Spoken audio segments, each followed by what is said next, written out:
British di Persekutuan Tanah Melayu mencadangkan penyatuan Singapura dan Persekutuan Tanah Melayu atas kepentingan ekonomi. Cadangan ini mendapat sokongan pejabat kolonial.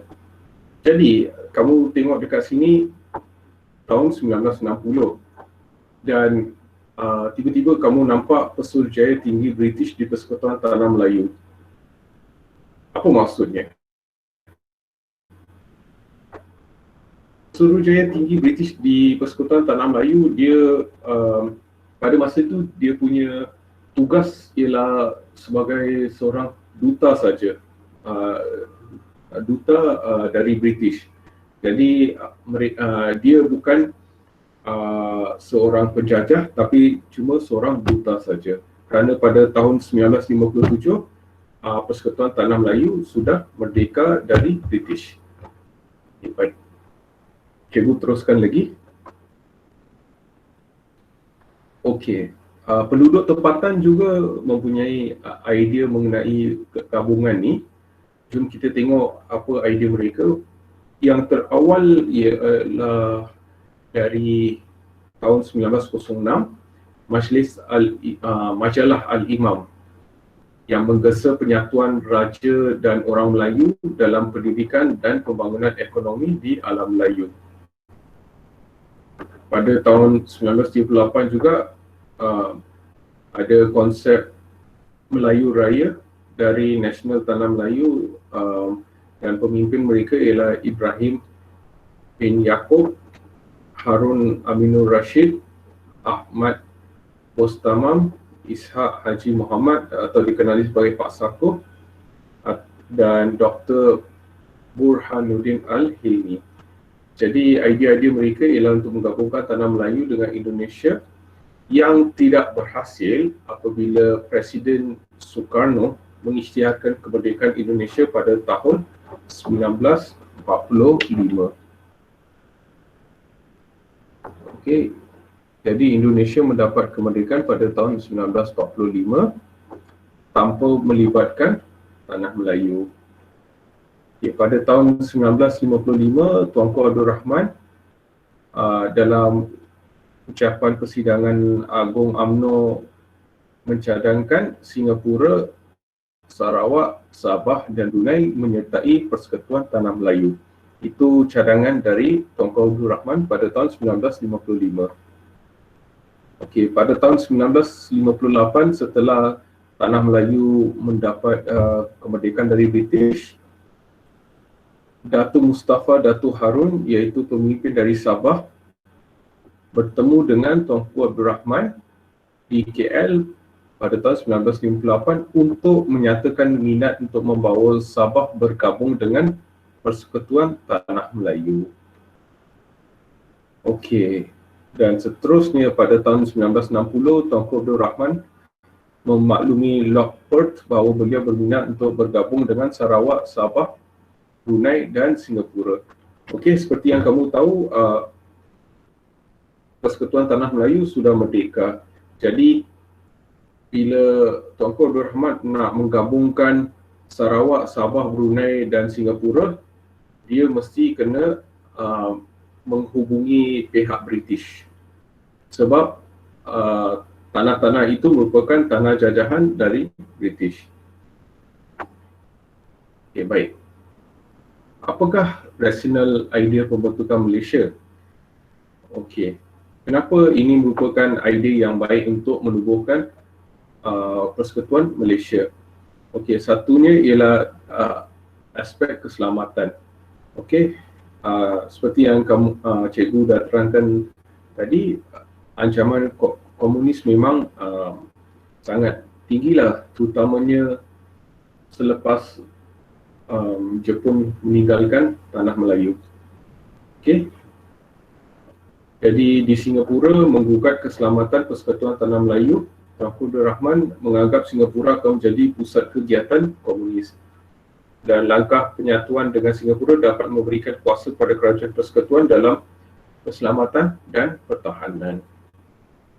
Okey, dan seperti yang kamu tahu, topik sebelum ni kita belajar yang kuasa dari segi keselamatan dan pertahanan ialah di bawah kuasa kerajaan persekutuan. Okey, maafkan cikgu. Okey. Perkembangan di Sarawak. Sarawak berhadapan dengan ancaman komunis melalui gerakan Clandestine Communist Organisation iaitu CCO, dan penyertaan Sarawak dapat membendung ancaman komunis. Okey, nombor 2, poin kedua ialah keseimbangan komposisi penduduk.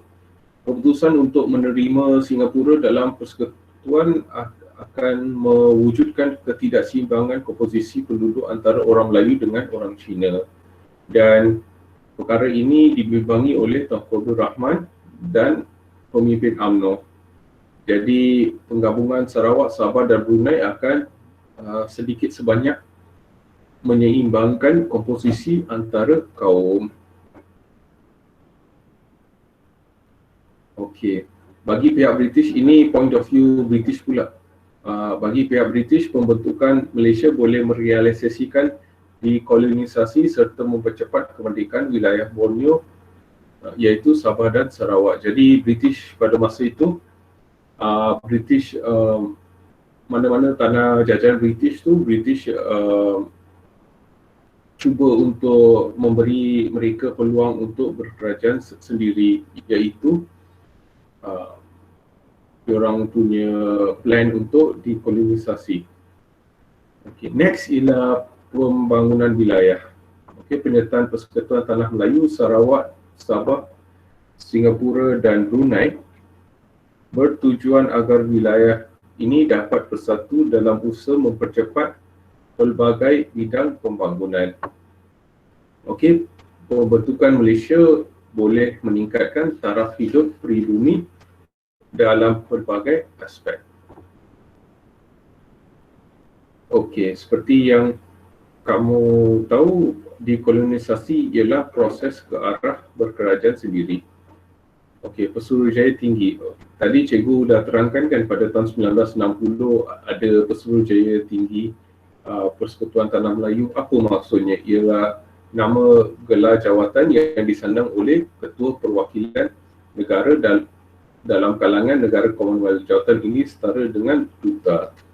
Okey, jadi yang kamu nampak tadi Pesuruhjaya Tinggi itu dia tidak lebih dari seorang duta. Baik. Kita pergi kepada poin 5.3, reaksi tempatan dan negara jiran terhadap pembentukan Malaysia. Okey.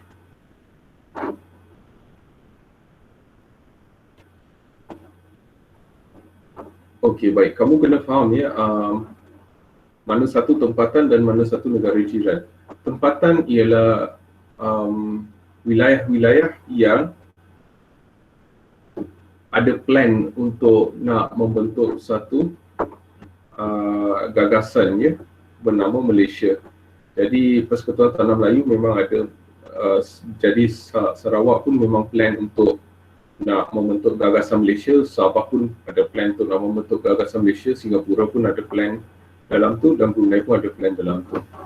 Jadi negara yang tak ada plan nak membentuk gagasan Malaysia adalah Indonesia, Filipina dan Thailand. Sebab itu grup ini dikira sebagai tempatan dan grup ini dikira sebagai negara jiran. Sebab grup ini ada plan untuk nak membentuk gagasan Malaysia. Sama ada plan mereka berjaya atau tak, itu maksudnya tak penting lah.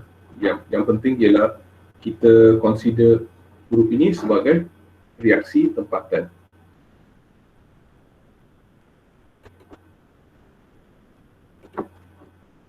Okey. Bagi Persekutuan Tanah Melayu, rancangan pembentukan Malaysia mendapat sambutan baik daripada penduduk dan parti politik di Persekutuan Tanah Melayu. Jadi rata-ratanya sambutannya baik. Okey, parti-parti politik bersetuju dan menerima cadangan, tetapi wujudnya perbezaan pendapat. Okey, Tunku Abdul Rahman mendapat sokongan UMNO. Okey, jadi di Sarawak pula ada parti yang menyokong, ada parti yang menentang. Okey, yang menyokong partinya ialah Berjasa, iaitu dipimpin oleh Datuk Patinggi Abdul Rahman Yaakob dan Datuk Tuanku Haji Bujang Tuanku Osman. Okey, Panas dipimpin oleh Datuk Bandar Abang Haji Mustafa, dan Pesaka dipimpin oleh Temenggung juga anak Berrien dan juga SCA. Yang menentang pula parti utamanya ialah SUPP dipimpin oleh Ong Ki Hui. Okey, parti ini kemudiannya menyokong berdasarkan cadangan Jawatan Kuasa Setiakawan Malaysia JSKM yang kita akan belajar pada maksudnya di belakang-belakang bab ini.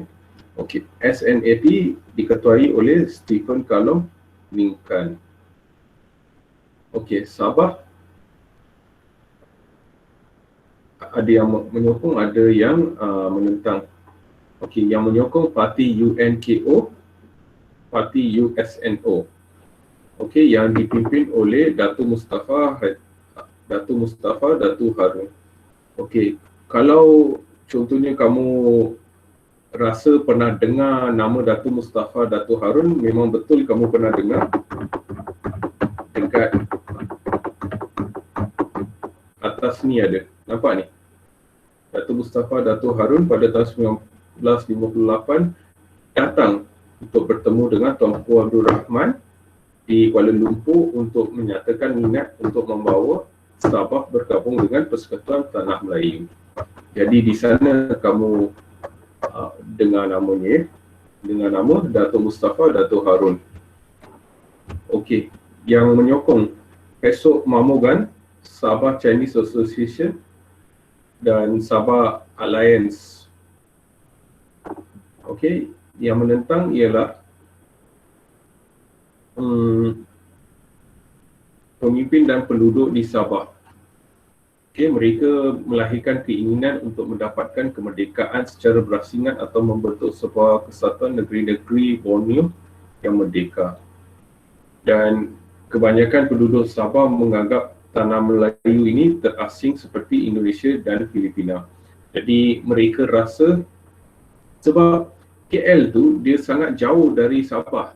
Jadi maksudnya mereka lebih suka Sabah bergabung dengan negeri-negeri Borneo, contohnya Brunei atau Sarawak.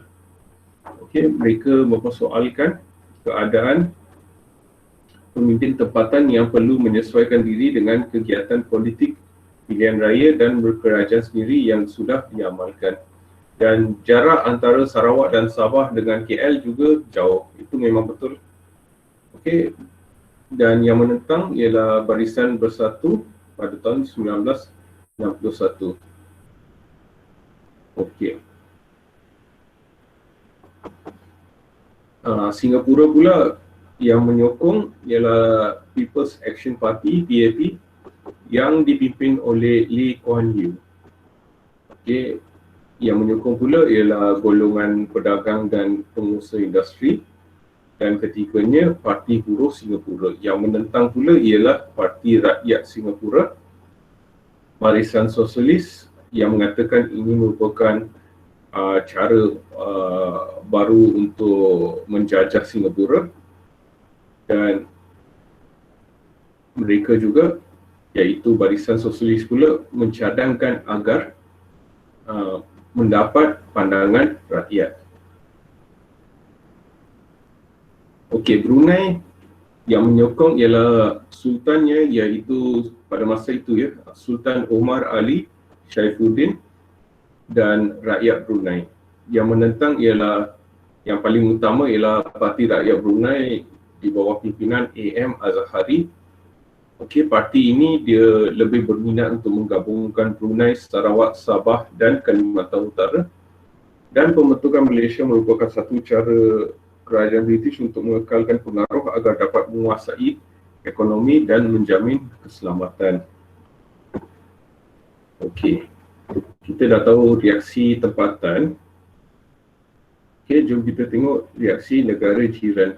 Okey, Indonesia ni pada mulanya tidak menentang dan Dr. Muhammad Hatta iaitu Naib Presiden dan Dr. Subandrio Menteri Luar mengalu-alukan idea untuk pembentukan gagasan Malaysia. Filipina Presiden Diosdado Pangan Macapagal menentang pembentukan Malaysia kerana menuntut wilayah Sabah. Jadi Filipina menuntut wilayah Sabah, pasal itu dia menentang pembentukan Malaysia. Thailand dia memberikan reaksi positif dan menerima idea pembentukan Malaysia dan dia melihat dapat memperkuat usaha ke arah keamanan di rantau Asia Tenggara.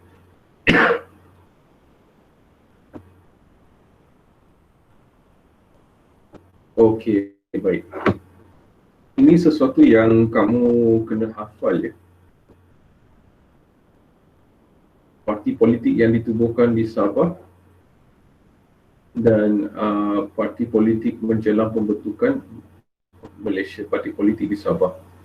Kerana kadang-kadang diorang akan tanya juga, jadi apa parti-parti yang ditubuhkan di Sarawak? SUPP ditubuhkan pada tahun 1959. Parti Negara Sarawak iaitu lebih dikenali sebagai PANAS ditubuhkan pada 1960. SNAP, Sarawak National Party, ditubuhkan pada 1961. Dan Berjasa ditubuhkan pada tahun 1961 juga. SCA, Sarawak Chinese Association, ditubuhkan pada 1962. Parti Pesaka Anak Sarawak tahun 1962. Di Sabah pula UNKO, United National Kurdistan Organisation, tahun 1961. Lagi satu yang popular ni USNO pada tahun 1961 juga. Jadi kamu kena hafal lah, ini yang tak berapa best ni. Sebab akan ditanya juga dalam peperiksaan lah. Baik, cikgu teruskan ya pada poin 5.4, langkah pembentukan Malaysia.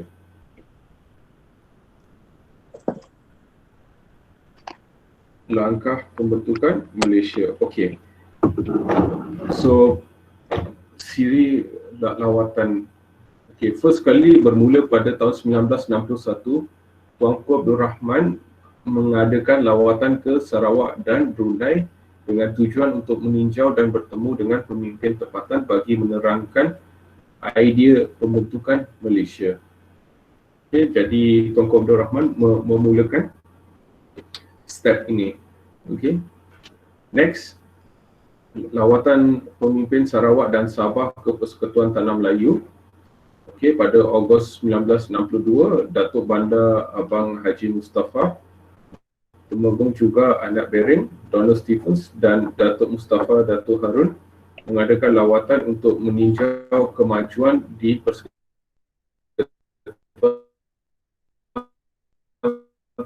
Tanah Melayu. November 1962, lawatan Tuanku Abdul Rahman Putra Al-Haj ke Sarawak dan Sabah. Rawatan rombongan Dr. Burhanuddin Al-Hilmi dan Ghaffar Baba ke Sarawak dan Sabah. Tadi cikgu ada sebut pasal Jawatan Kuasa Setia Kawan Malaysia.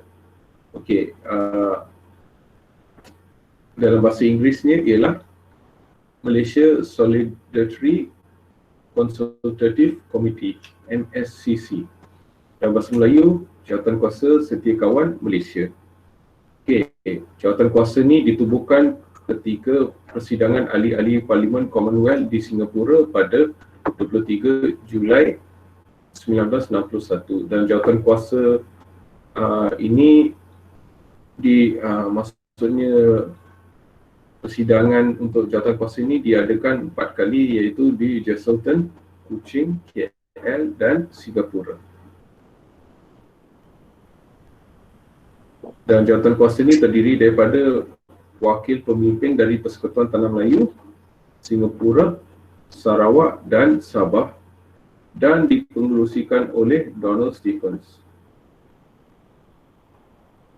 Okey, apa tujuan jawatan kuasa ni?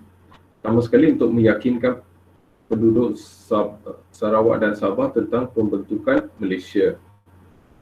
Okey, nombor 2, menyediakan ruang perbincangan bagi mendapatkan kata sepakat tentang pembentukan Malaysia. Nombor 3, mengumpulkan pandangan tentang pembentukan Malaysia, menyebarkan maklumat berkaitan dengan Malaysia. Jadi tidak ada kabar-kabar angin lah yang akan sampai ke Sarawak dan Sabah. Okey, itu sesuatu yang penting lah. Nombor 5, menyebarkan ini dah 2 kali dah, ini boleh cancel. Memupuk aktiviti penghebatan dan mempercepat pembentukan Malaysia. Okey. Next ialah referendum Singapura. Referendum ni bermaksud pungutan suara. Okey, referendum ni bermaksud pungutan suara rakyat Singapura.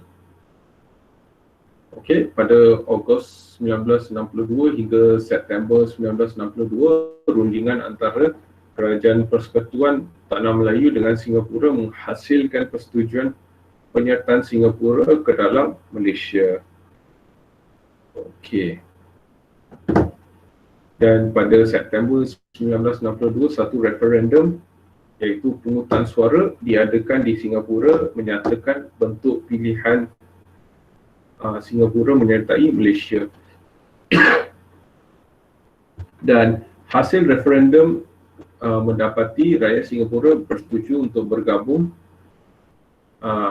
membentuk Malaysia seperti syarat yang ditetapkan oleh Kerajaan Singapura dan Persekutuan Tanah Melayu.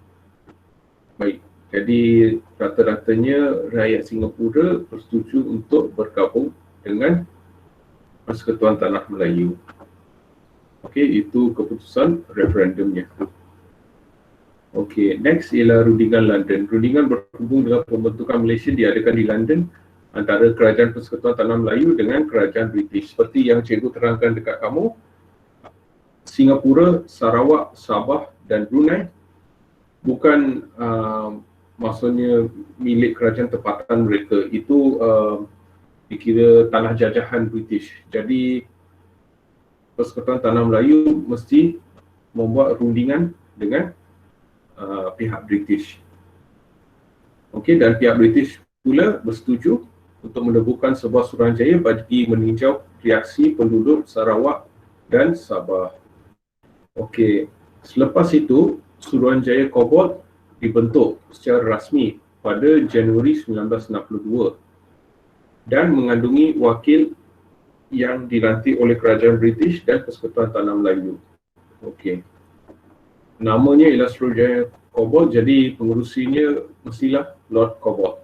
Okey, dan ahli-ahlinya ialah Sir Anthony Abelli, Sir David Waterston, Muhammad Ghazali Shafi dan Wong Po Ni. Okey, total ada 5 orang dalam Suruhanjaya Cobalt ni. Okey, pada tahun 1962 Suruhanjaya Cobalt menyerahkan laporan kepada Kerajaan British dan Persekutuan Tanah Melayu. Okey, jadi Suruhanjaya ini dibentuk pada Januari 1962 dan reportnya keluar pada tahun Jun 1962. Maksudnya bukan senang ya untuk nak dapat pungutan suara dari Sabah dan Sarawak. Okey, dan apa hasil laporannya? 2/3 penduduk menyokong pembentukan Malaysia dan mengesyorkan agar Perlembagaan Persekutuan Tanah Melayu 1957 dijadikan asas Perlembagaan Persekutuan yang baru. Okey. Dan juga mencadangkan kuasa otonomi dan jaminan khas diberikan kepada Sarawak dan Sabah dan tidak boleh dipindah atau dibatalkan oleh kerajaan persekutuan tanpa mendapat persetujuan dari kerajaan negeri berkenaan. Jadi setengah-setengah kuasa diberikan khas kepada Sarawak dan Sabah. Jadi kerajaan persekutuan tak boleh tiba-tiba nak pindah mana-mana undang-undang tersebut. Okey, kuasa memindah undang-undang tersebut ialah hak milik kerajaan negeri tersebut. Okey, pembentukan jawatan kuasa antara kerajaan JK diwakili oleh kerajaan British Persekutuan Tanah Melayu, Sarawak dan Sabah, dan ini bertujuan untuk menyediakan rangka perlembagaan dan membentuk keperluan melindungi Sarawak dan Sabah. Jadi jawatan kuasa antara kerajaan fungsinya ialah menyediakan rangka perlembagaan dan membentuk keperluan melindungi kepentingan Sarawak dan Sabah. Sebabnya Sarawak dan Sabah agak usar ya untuk nak membentuk gagasan Malaysia, jadi mereka pun perlu untuk melindungi diri mereka ya.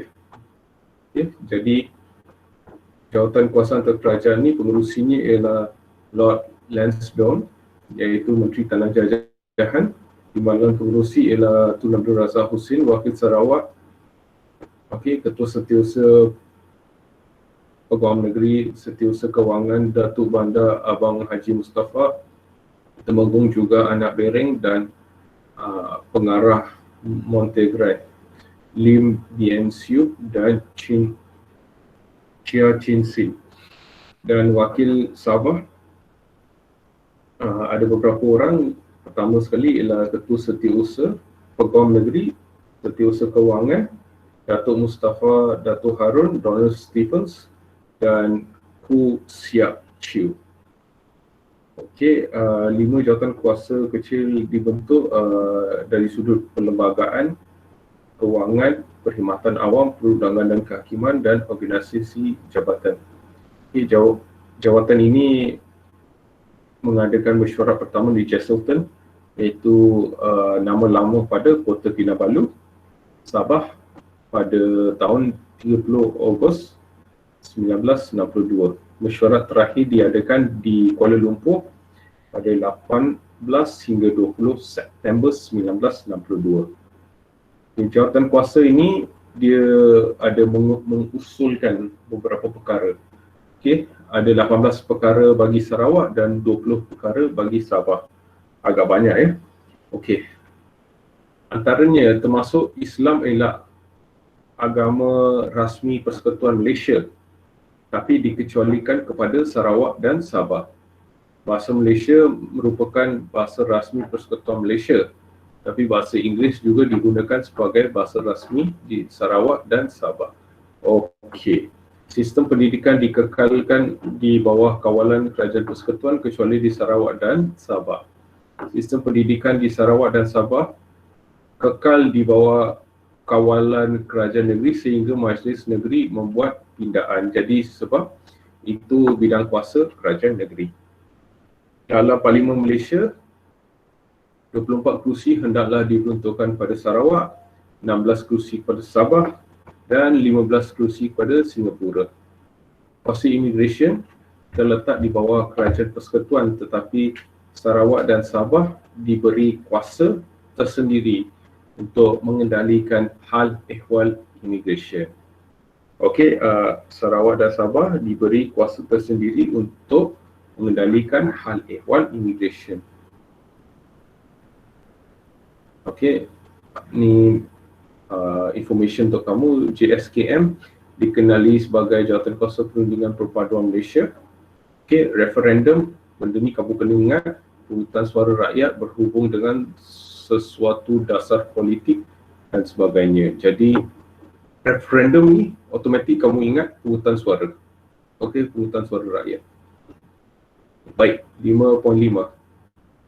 Okey, Perjanjian Julai 1963 dan peristiwa pengisytiharan Malaysia. Perjanjian Malaysia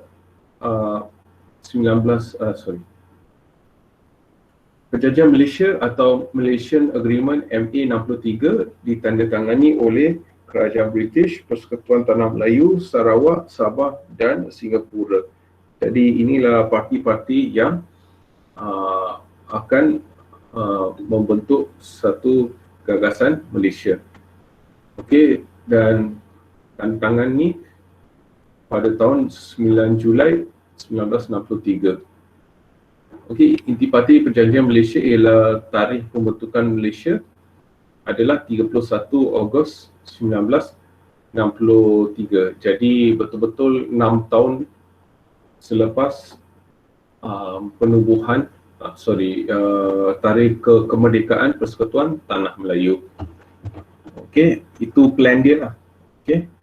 Jadi intipatinya lagi ialah Sarawak, Sabah dan Singapura akan menjadi ahli dalam Persekutuan Malaysia bersama-sama Persekutuan Tanah Melayu. Kerajaan British akan mengiktiraf kedaulatan Sabah, Sarawak, Singapura dalam Malaysia, memberikan kelebihan kepada Sarawak dan Sabah, menubuhkan Kabinet Negeri, memperuntukkan tempoh masa peralihan contohnya dalam bidang pentadbiran awam serta pendidikan kepada Sarawak dan Sabah. Okey, seperti yang kita sedia maklum, kerusi Parlimen Singapura dapat 15, Sarawak 24 dan Sabah 16. Okey. Duduk bumi putera di Sarawak dan Sabah mendapat pengiktirafan sama seperti orang Melayu dalam perlembagaan persekutuan. Okey, dalam misi Pertubuhan Bangsa-Bangsa Bersatu, Indonesia membantah pembentukan Malaysia di Pertubuhan Bangsa-Bangsa Bersatu. Okey, UTAN iaitu Setiausaha Agung PBB mengumumkan penubuhan sebuah jawatan kuasa United Nations Malaysia Mission untuk menilai dan membuat laporan. Okey, Indonesia memang dia ada masalah dengan pembentukan Malaysia. Okey, Lawrence Michael Moore iaitu Duta Amerika di PBB mengetuai rombongan melakukan tinjauan di Sarawak dan Sabah. Okey, pembentukan Malaysia pada 31 Ogos 1963 ditangguhkan kerana laporan PBB hanya disiapkan pada 14 September 1963. Okey, jadi cikgu pun tak faham kenapa Indonesia membuat bantahan sedangkan sebelum gabungan antara Sabah, Sarawak dengan Persekutuan Tanah Melayu ni, Suruhanjaya Kobok sudah menyediakan laporannya. Jadi masih Indonesia nak buat bantahan. Okey, dan disebabkan itu pembentukan Malaysia pada tahun 31 Ogos 1963 ditangguhkan kerana laporan PBB hanya disiapkan pada 14 September 1963. Okey, so far boleh follow kelas? Okey, next. Okey, peristiwa pengisytiharan Malaysia. Malaysia diisytiharkan pada 16 September 1963. Okey, istiadat diadakan serentak di KL, Sarawak dan Sabah. Okey, ini antara informasi yang kamu boleh baca. Okey, Sabah bersetuju mengiktiraf bahasa Malaysia sebagai bahasa kebangsaan dan sebagai balasan dibenarkan menggunakan bahasa Inggeris dalam tempoh 10 tahun selepas tahun 1963. Pada tahun 1970, Datuk Mustafa Datuk Harun menjadikan bahasa Malaysia sebagai bahasa pengantar pendidikan sebagaimana mengikut dasar pendidikan kebangsaan. Okey, jadi kamu boleh tengok sendiri Dewan Undangan Negeri Sabah sendiri yang menjadikan bahasa Malaysia sebagai bahasa pengantar. Okey, bukannya kerajaan persekutuan dan kerajaan pusat yang membuat keputusan ni. Okey, dan Dewan Undangan Sabah meluluskan untuk menjadikan bahasa Malaysia sebagai bahasa dalam urusan rasmi negeri Sabah. Jadi ini pun bidang kuasa Dewan Undangan Negeri Sabah. Okey, dan nombor 2, Stephen Kalong Ninggan dilantik menjadi Ketua Menteri Sarawak pada 22 Julai 1963. Dan tarikh 22 Julai diisytiharkan sebagai Hari Sarawak dan cuti umum negeri ini. Okey. Bab sebelum ni kita dah bincang yang bidang kuasa untuk pelepasan negeri di bawah bidang kuasa Dewan Negeri. Jadi Dewan Negeri Sarawak mengisytiharkan Hari Sarawak tu pada 22 Julai 1963. Okay, so far okay? Okay, baik. Cikgu teruskan lagi. Okay. Jadi pembentukan Malaysia ni bukannya senang. Ada saja pihak yang mengganggu ya. Okey. Nombor satu ialah Next 5.6 konfrontasi dan usaha menandatangani konfrontasi. Okey. Kronologinya pada 20 Januari 1963 Dr. Subandrio iaitu Menteri Luar Indonesia mengumumkan dasar konfrontasi terhadap Malaysia dengan alasan mengecam kedudukan Indonesia. Okey. Pada 20 hari bulan 1 1963 Indonesia melancarkan dasar konfrontasi terhadap tanah Melayu. Okay. Next hingga 27 hari bulan 3 1963 tentera Indonesia melancarkan serangan gerila di Sarawak. Dan antara Ogos dan Disember 1963 pendaratan gerila pula berada di Johor. Okey. Pada 12 hari bulan April 1963 tindakan keterteraan terawal berlaku apabila pendaratan tentera dan separa tentera Indonesia di Tebedu, Sarawak. Okey, dan 29 hari bulan Disember 1963 berlaku peristiwa berbalas tembakan antara tentera Indonesia dengan maafkan cikgu, pada 29 Disember 1963 berlaku peristiwa berbalas tembakan antara tentera Malaysia dengan tentera Indonesia di Kalabangkan, Sabah.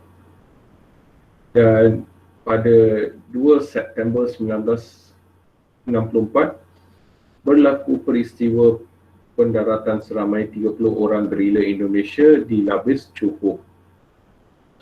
Gerila Indonesia yang masuk ke Johor ditahan oleh pasukan tentera Malaysia.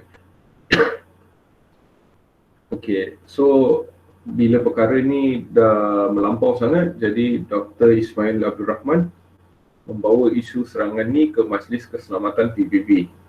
Dan kaedah provokasi tidak merubah pendirian Malaysia untuk bertindak selain daripada cara diplomatik. Jadi apa-apa hal Malaysia akan bawa isu ni ke Majlis Keselamatan PBB. Okey, langkah-langkah untuk menamatkan konfrontasi. Nombor 1, tanggungjawab menyusun strategi diserahkan kepada Kementerian Luar Negeri yang diketuai oleh Muhammad Ghazali Shafie. Okey, dan tugas utamanya ialah untuk mematahkan kempen propaganda dan menamatkan sokongan negara luar.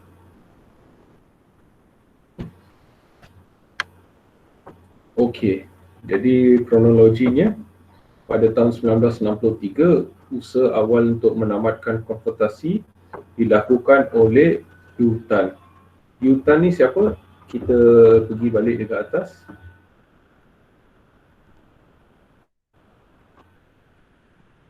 U Tan ialah pada masa itu Setiausaha Agung PBB.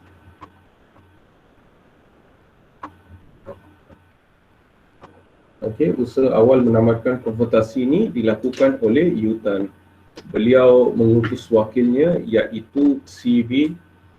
Narasimhan pada bulan Februari 1963 untuk berunding dengan pemimpin kerajaan Indonesia dan Persekutuan Tanah Melayu. Okey, pada tahun 1963 juga Presiden Macapagal mengajukan rundingan peringkat pegawai di Manila, dan pada 9 April 1963 negara kita diwakili oleh Muhammad Ghazali Shafi. Okey. Pada tahun yang sama juga Tunku Abdul Rahman menerima undangan Presiden Soekarno untuk bertemunya di Tokyo, dan dalam pertemuan ini Tunku Abdul Rahman menerangkan tujuan pembentukan Malaysia pada Indonesia. Tun Abdul Razak Husin pula menghadiri mesyuarat peringkat Menteri Luar di Manila pada 7 hingga 11 Jun bagi mencari penyelesaian konfrontasi. Okay. Dan Dr. Subandrio, Menteri Luar Indonesia, hadir bagi pihak negaranya.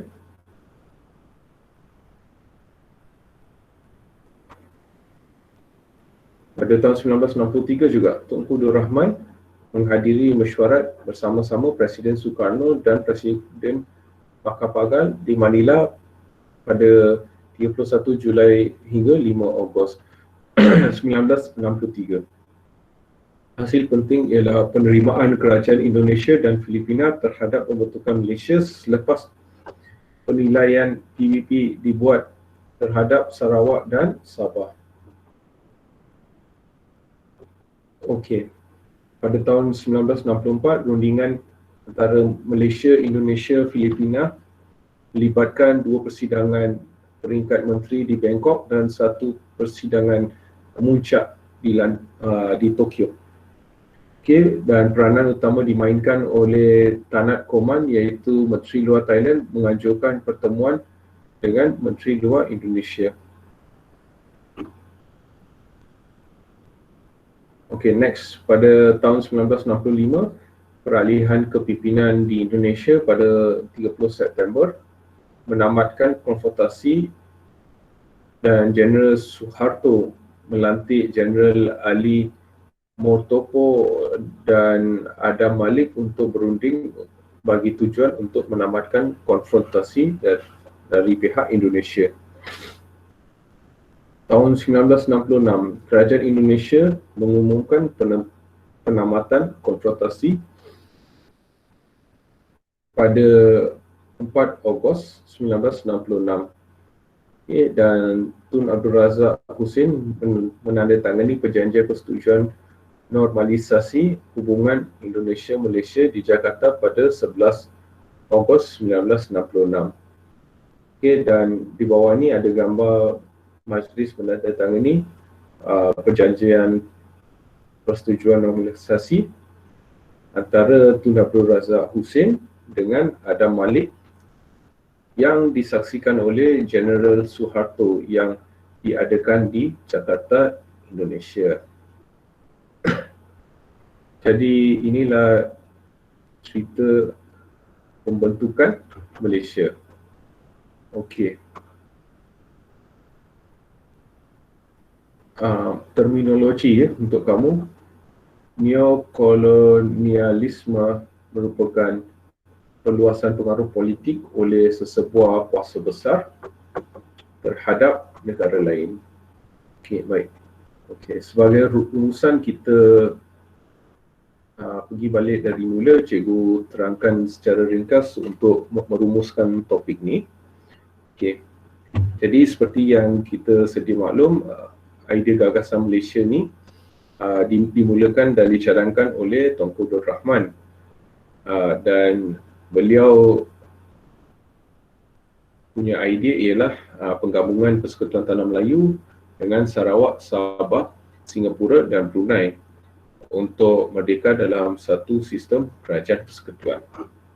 Okey. Dan 5.2 pula perkembangan idea dan usaha pembentukan Malaysia. Jadi ini antara idea-idea terawal. Okey, cadangan terawal dari pihak British ialah dikemukakan oleh Lord Brassey, iaitu pengarah syarikat berpiagam Borneo Utara di Dewan Parlimen Britain pada tahun 1887, yang mencadangkan Sarawak, Sabah, Negeri Melayu dan negeri-negeri Selat. Negeri-negeri Selat iaitu Singapura, Pulau Pinang, dan apa? Melaka. Okey, supaya menjadi tanah jajahan yang besar. Okey, cadangan ini dikemukakan kerana pegawai British melihat potensi ekonomi melalui penggabungan wilayah ini. Dan setelah selesai tamat Perang Dunia Kedua, Sir Malcolm MacDonald, iaitu Governor General British di Asia Tenggara, mencadangkan penggabungan tanah jajahan British di Asia Tenggara bagi membentuk satu entiti politik dan ekonomi. Dan langkah ini bertujuan menyesuaikan dengan rancangan dekolonisasi, iaitu memberikan tanah jajahan British ke kerajaan sendiri dan memberi kemerdekaan pada mereka lah. So sebelum Persekutuan Tanah Melayu, British telah memberi kemerdekaan kepada contohnya Sri Lanka dan India. Lepas tu Pakistan pula meminta kemerdekaan dari India. Okay, dan Persekutuan Tanah Melayu pula mendapat kemerdekaan dari British. Okey. Dan pada tahun 1951, Sir Malcolm MacDonald mengadakan perbincangan dengan Dato' Onn Jaafar. Dan seperti yang kamu tahu, Dato' Onn Jaafar ialah pemimpin UMNO dan ahli Majlis Perundangan Persekutuan berkaitan dengan usaha menggabungkan Tanah Melayu, Singapura dan wilayah Borneo. Tahun 52, Sir Gerald Templer, iaitu Pesuruhjaya Tinggi British di Tanah Melayu, meminta penggabungan wilayah ini disegerakan bagi tujuan keselamatan. Okey, tujuan keselamatan automatik kamu kena faham ialah ancaman komunis. Okey, sebab pada masa jajahan Jepun, komunis dah ada dan senjata api boleh didapati dengan mudah. Jadi benda-benda macam ni agak bahaya. Dan pada tahun 1960, Mesyuarat Pegawai Tinggi British di Borneo bersetuju dengan cadangan pertahanan dan keselamatan. Pada tahun 1960, Sir Geoffroy Tory, iaitu Pesuruhjaya Tinggi British, mengadakan penyatuan Singapura, mencadangkan penyatuan Singapura dan Persekutuan Tanah Melayu atas kepentingan ekonomi, dan cadangan ini mendapat sokongan pejabat kolonial.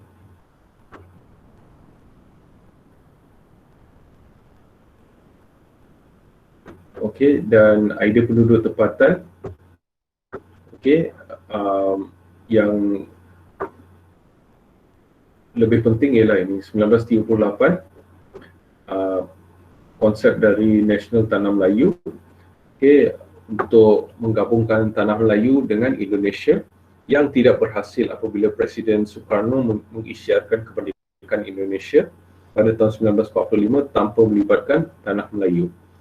Pada tahun 1955 pula, Tunku Abdul Rahman dalam ucapan persidangan UMNO mencadangkan Singapura, Sarawak, Sabah dan Brunei menyertai Persekutuan Tanah Melayu. Okey, dan tahun 1958 setelah Persekutuan Tanah Melayu mendapat kemerdekaan, Dato' Mustafa Dato' Harun bertemu dengan Tunku Abdul Rahman di Kuala Lumpur dengan menyatakan minat untuk membawa Sabah bergabung dengan Persekutuan Tanah Melayu.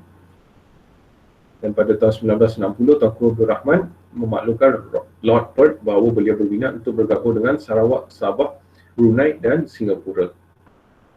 Okey, kenapa Tunku Abdul Rahman menyatakan minat untuk membentuk Malaysia? Satu ialah keselamatan, sebab Tunku Abdul Rahman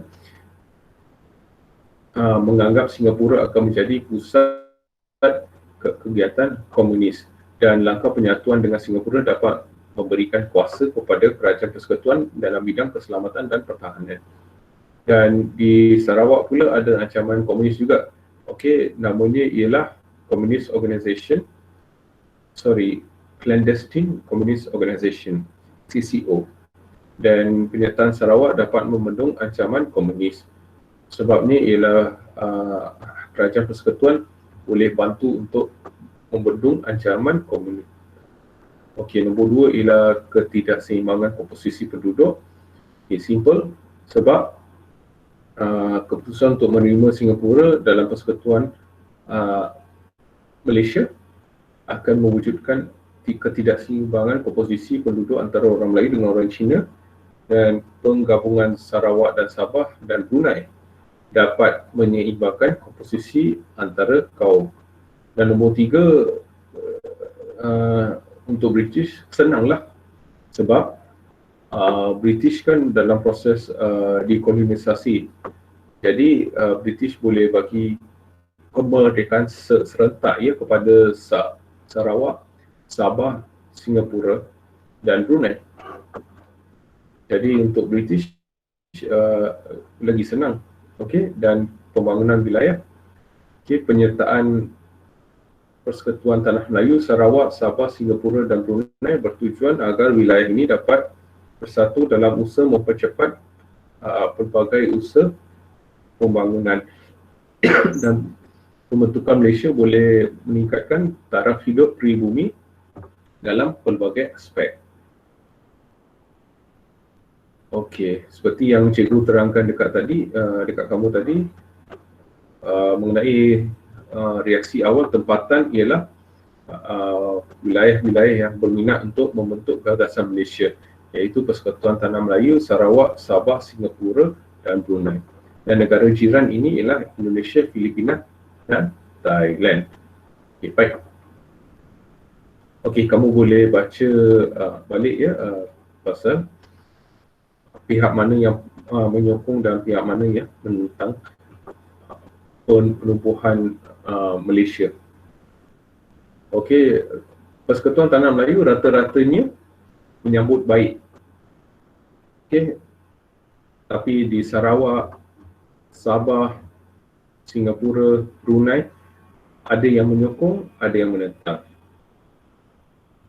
Okey, reaksi negara jiran yang pada mulanya Indonesia dia tidak menentang, Thailand pula tidak menentang, tapi Filipina dia menentang. Sebab apa? Kerana menuntut wilayah Sabah. Okey, dan ini kerja yang tak best kamu kena buat, iaitu kamu kena hafal setiap parti politik ni mengikut tahun. Sebab latihan yang cikgu akan beri pada minggu hadapan, salah satu soalannya ialah dia bagi tahun dan kamu kena isi dalam tempat kosong parti-parti politik tersebut. Baik, okey. Jadi langkah pembentukan Malaysia dimulai dengan siri lawatan. Okey, Tunku Abdul Rahman ke Sarawak dan Brunei, dan selepas itu pemimpin Sarawak dan Sabah datang ke Persekutuan Tanah Melayu untuk meninjau kemajuan di Persekutuan Tanah Melayu. Okey, next ialah kamu kena tahu satu benda, jawatan kuasa setia kawan Malaysia. Ini jawatan kuasa yang sangat penting. Okey, kenapa dia penting? Ini tujuan penubuhannya. Meyakinkan penduduk Sarawak dan Sabah tentang pembentukan Malaysia, menyediakan ruang perbincangan bagi mendapat kata sepakat. Okey, maksudnya ialah mungkin ada setengah peruntukan undang-undang boleh diberi pada Sarawak dan Sabah. Okey, nombor 3 ialah mengumpul pandangan dari kesemua pihak mengenai pembentukan Malaysia, menyebarkan maklumat yang betul mengenai pembentukan Malaysia, memupuk aktiviti penghebatan dan mempercepat pembentukan Malaysia. Okey.